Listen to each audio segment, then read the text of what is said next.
Baik, Assalamualaikum warahmatullahi wabarakatuh.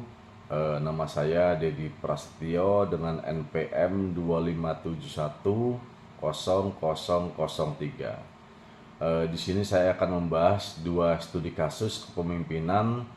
Yang pertama adalah soal engagement yang anjlok gara-gara kerja hybrid, dan yang kedua adalah soal budaya yang menghambat inovasi.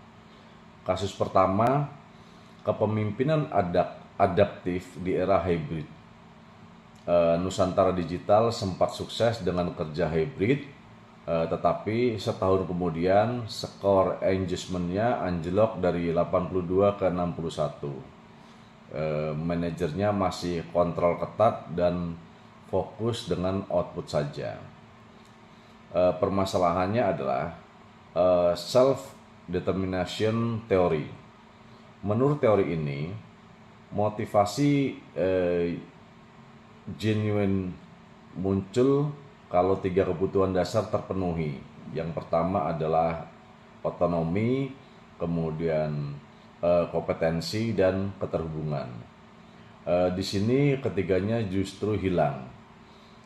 Karyawan diawasi dengan ketat, kemudian tidak dibina, dan makin terputus secara sosial akibat kerja jarak jauh. Solusi yang diambil yang pertama adalah terkait dengan otonomi, memberikan otonomi lewat penilaian berbasis hasil, bukan berbasis jam kerja. Kemudian yang kedua yaitu kompetensi. Sediakan coaching atau mentoring rutin, bukan cuma evaluasi. Dan yang ketiga adalah keterhubungan.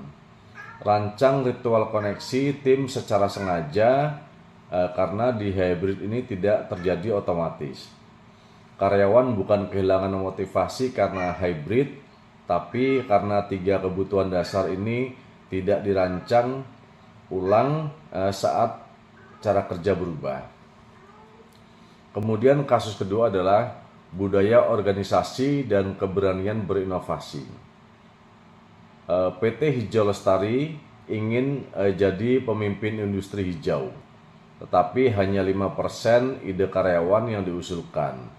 Budayanya hierarkis dan proses persetujuan idenya panjang dan berbelit.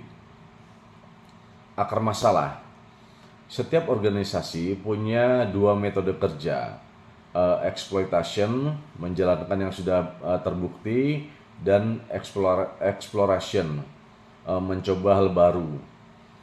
Masalahnya, semua ide dipaksa melalui satu sistem approval yang sebenarnya dirancang untuk menjaga stabilitas, bukan mendukung eksperimen.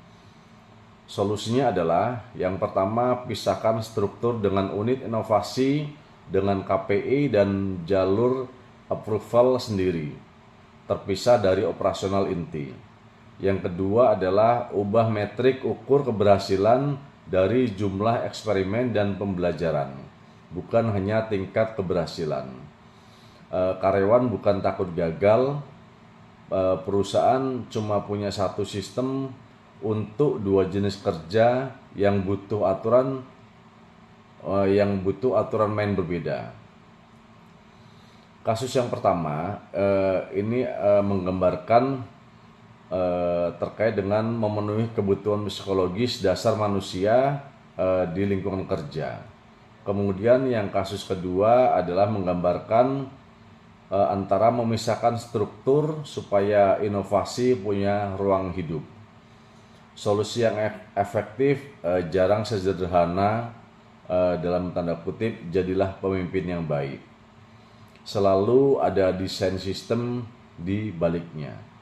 Demikian pemaparan dari saya. Sekian dan terima kasih. Saya akhiri. Wassalamualaikum warahmatullahi wabarakatuh.